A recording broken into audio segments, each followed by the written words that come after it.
La Watchtower ha amasado una enorme fortuna. Es una de las empresas más ricas del mundo tanto en patrimonio como en efectivo. ¿Cómo se ha hecho rica la Watchtower? Para conocer la historia siempre debemos acudir al principio o inicio. En 1884 Russell fundó la Sociedad de Biblias y Tratados de la Torre de Vigía. Su objetivo fue publicar literatura relacionada con la Biblia y dar énfasis al hecho de que vivían en los últimos días de este sistema de cosas. El regreso de Jesucristo era inminente y se iba a restaurar el nuevo mundo predicho en la Biblia. Esta literatura se vendía al público y la recaudación iba a las arcas de la Sociedad Watchtower. Con las ganancias de las publicaciones fue adquiriendo grandes propiedades y montó una enorme imprenta. En la imprenta trabajaban voluntarios sin salario llamados la familia Bethel. La familia trabajaba y vivía en las instalaciones y también eran los encargados de distribuir la literatura por las ciudades y aldeas. Aquí vemos las instalaciones por medio de revistas de la época que muestran las imprentas y la familia Bethel trabajando. Como podemos observar, la sociedad progresó mucho en poco tiempo debido a que los trabajadores no tenían salario, pues consideraban que trabajaban para los intereses del reino. Aquí vemos jóvenes recopilando una montaña de libros listos para su distribución. Tras la muerte de Russell, el juez Rutherford tomó la presidencia de la Watchtower.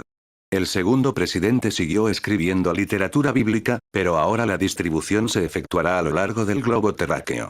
Los beneficios por la venta de literatura fueron enormes, tanto que, el juez Rutherford se permitió tener 2 Cadillacs de 16 cilindros de lujo, uno para Nueva York y otro para San Diego.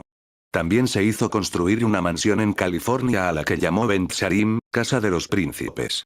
Mientras los precursores pasaban hambre, el juez se daba grandes fiestas de licor y whisky con sus amigotes en la mansión. En aquella época estaba prohibido la distribución de alcohol, pero Rutherford, compinchado con el director del Bethel de Canadá, le suministraba el whisky y los licores. Quedó con el dinero de la venta de literatura de los precursores, y que, recuerde, pasaban hambre pues la época fue el crack del 29, conocida bien como la crisis del 1929. Mientras vemos un vídeo del juez Rutherford en la mansión Beth Sharim, pondremos unos extractos de la carta que le mandó el director de la sucursal de Canadá a Rutherford recriminando su estilo de vida y la malversación de dinero. Fue con este pensamiento en mente que yo, bajo sus órdenes, compraba cajas de whisky a $60 cada una, y cajas de brandy y otros licores, y esto sin considerar las incontables cajas de cerveza. 1 o 2 botellas de licor no eran suficientes, pues eran para el presidente, y nada era demasiado bueno para el presidente. Él era el favorito de los cielos, así que ¿por qué no debería tener todo lo que pudiera satisfacer su deseo de comodidad? Es verdad, yo fui parte de esto, pues participé de su hospitalidad, o mejor dicho, de la hospitalidad de la sociedad, ya que era con dinero de la sociedad, pero yo tomé partido según lo mencionado, ciego por la idea de que el presidente estaba encargado, y como tal, era el responsable y no yo. El desperdicio de dinero de la sociedad con licor era apenas una de las cosas que me causaban espanto. Había otras cosas. Yo no podía dejar de notar el contraste entre tantos precursores y el lujo con el cual usted se rodeó, así como la comodidad que yo disfrutaba, y, entre estos lujos, no puedo frenarme a mencionar los siguientes. No uno, sino 2 automóviles de 16 cilindros, uno en California, y el otro en Nueva York.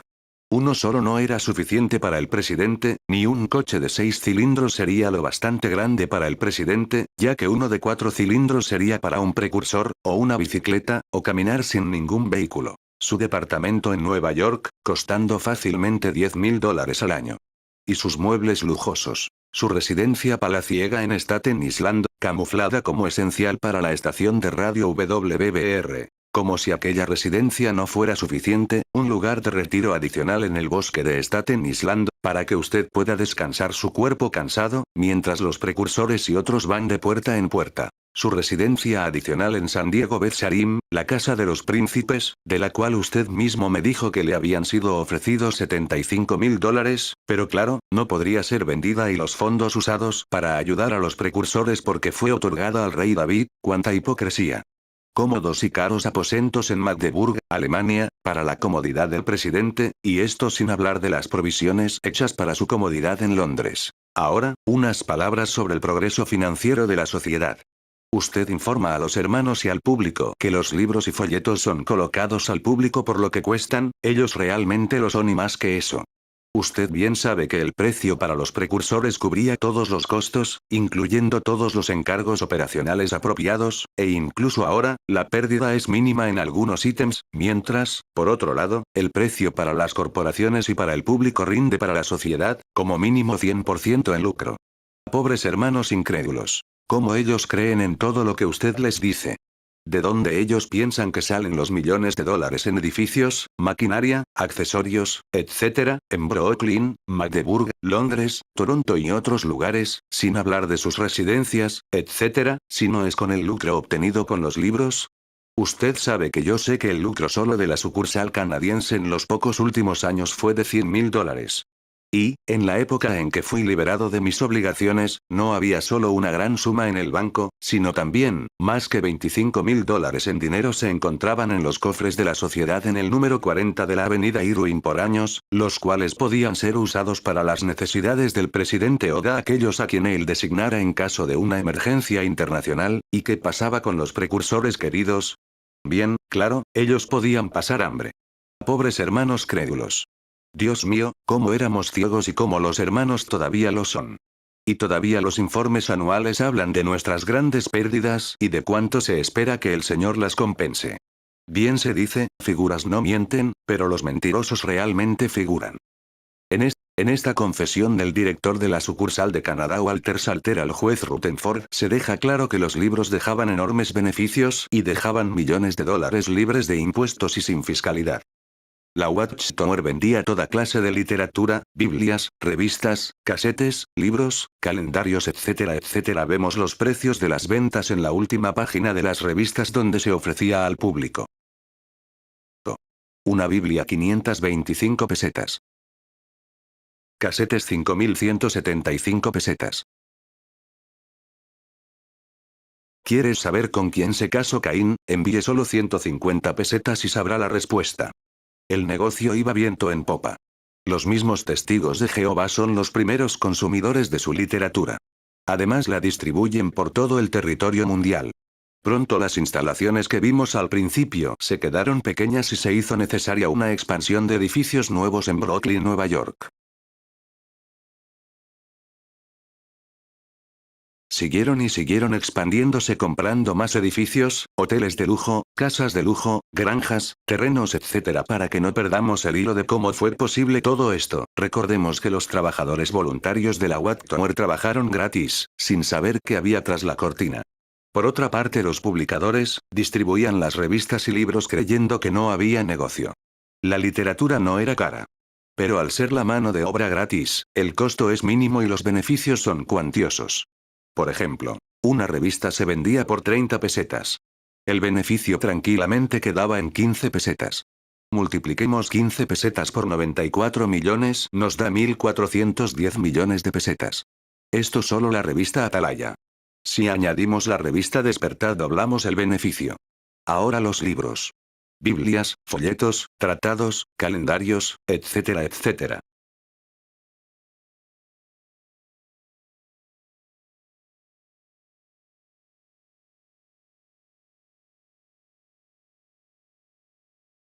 Con este dinero compraban hoteles de lujo como el Bosserbs. Vemos algunas fotografías del hotel. Podemos observar el gran lujo, columnas de mármol, pinturas al fresco, lámparas de araña, etc. Hotel Towers.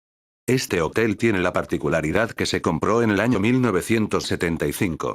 Mientras a los testigos de Jehová se les decía que 1975 era el año en que vendría Armagedón, la cúpula compraba hoteles de lujo. Un hecho extraño y contradictorio. Recordemos que muchos testigos de Jehová pusieron fe en las palabras de la sociedad Watchtower, ya que decían que eran el esclavo fiel y discreto y el único conducto de Dios en la tierra. Vendieron sus negocios, sus casas y se fueron a predicar pensando que 1975 era el fin de este sistema de cosas. Ya hemos visto cómo la sociedad Watchtower ganó millones de dólares con la venta de literatura. Ahora veremos cómo con la venta de salones también ganó muchos millones. La Watchtower animó a los hermanos de todo el mundo a que construyeran salones del reino donde poder adorar a Jehová, si no tenían dinero para los terrenos y la construcción. La Watchtower les prestaba el dinero con un 6% de intereses. Veamos esto con más detenimiento. Los hermanos les envían el dinero que recaudaban por la literatura, dejando millones de beneficios. Aparte, los hermanos donaban dinero para los intereses del reino que iban a la Watchtower. Pero ahora la Watchtower les presta dinero con intereses para que construya, pero, cuando el salón está terminado, pagado, la Watchtower se pone el salón a su nombre. Así miles por todo el mundo. Después vendió muchos salones y el dinero se esfumó en la Watchtower y los hermanos se quedaron sin nada. Un negocio redondo.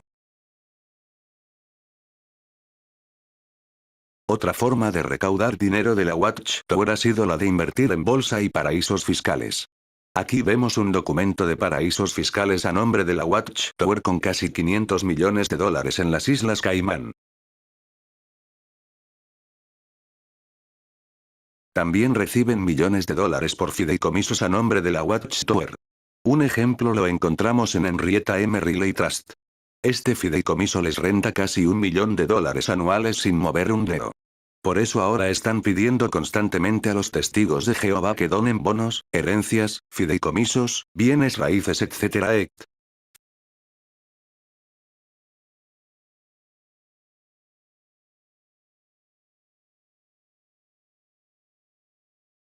Fíjese en cuánto dinero recauda todos los años. En su afán de dinero, por medio de folletos, revista Atalaya y vídeos están constantemente pidiendo a los hermanos que donen dinero y que haga beneficiaria de sus testamentos a la Watchtower.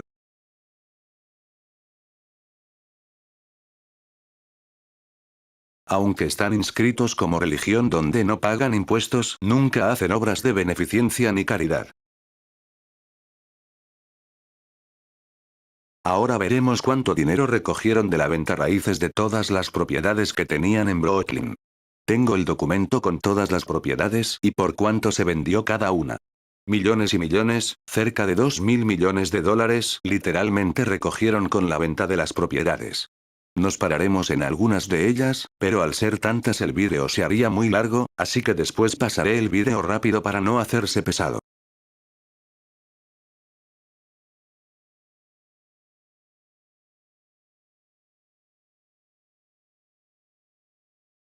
Algunas se vendieron por 27 millones, 29 millones, 47 millones y así por el estilo. ¡Qué mareo de millones!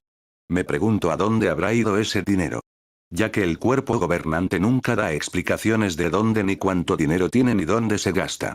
Esto está absolutamente opaco. Pero confío en que un día saldrá todo a la luz.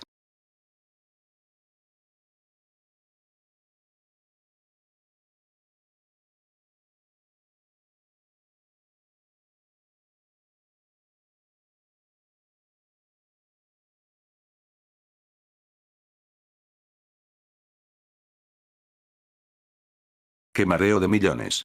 Me pregunto a dónde habrá ido ese dinero. Ya que el cuerpo gobernante nunca da explicaciones de dónde ni cuánto dinero tiene ni dónde se gasta. Esto está absolutamente opaco. Pero confío en que un día saldrá todo a la luz. Veamos ahora qué están preparando cerca de Warwick. Sinceramente no veo la necesidad de esta obra faraónica. Con lo mal que lo están pasando muchos hermanos en Sudamérica, por ejemplo Venezuela, donde los hermanos pasan hambre y no dan ni un céntimo para ayuda. 48 acres que se compró en el 2009. Este complejo formará parte de la Central Mundial. La propiedad está a unos 3 kilómetros, 2 millas, de las oficinas centrales en Warwick. Nuestro objetivo es edificar unas instalaciones de un tamaño parecido a las de Warwick, que constarán de 10 edificios de viviendas, un edificio de oficinas, 8 estudios de grabación, una zona multiusos que incluirá una cocina y un área que servirá de comedor y de sala de reuniones. Y también habrá un centro de visitantes. El nuevo complejo tendrá capacidad para alojar a más de 1,000 voluntarios y dispondrá de espacio para 920 oficinas. Allí estarán servicios de audio y video, servicios de procesamiento de texto, correspondencia de redacción y el departamento de arte. Ya se ha comenzado la fase de diseño. También hemos empezado las negociaciones con las autoridades locales. Y si es la voluntad de Jehová, esperamos comenzar las obras en el 2022. y terminarlas para el 31 de diciembre de 2026. Todos los miembros del cuerpo gobernante están convencidos de que, gracias a este nuevo complejo, podremos producir más de estas maravillosas grabaciones que nos acercan a Jehová.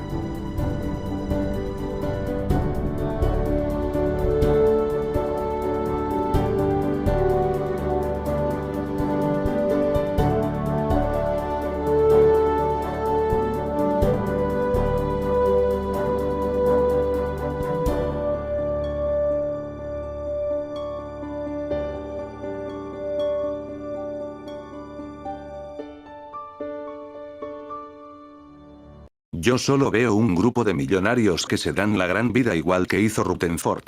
La historia se repite. Construyen para ellos y edifican para ellos para su uso y disfrute con el dinero de los testigos de Jehová de todo el mundo. Viven ajenos a la realidad de los hermanos, bebiendo whisky con trajes caros y relojes Rolex de miles de dólares. Han amasado una fortuna con la fe. Un pecado muy grave del que tendrán que rendir cuentas. Ellos ahora viven felices, burlándose de todo y de todos.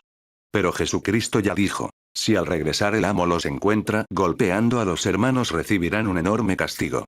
Esto no significa que sean el esclavo fiel y discreto. Pero ellos asimismo se autonombraron y rendirán cuenta por ello. Los que se resuelven a ser ricos caen en la tentación y en un lazo y en muchos deseos insensatos y dañinos que hunden a los hombres en destrucción y ruina. Porque el amor al dinero es raíz de toda suerte de cosas perjudiciales, y esforzándose para lograr este amor algunos han sido desviados de la fe y se han acribillado con muchos dolores. Primera de Timoteo 6, 9, 10.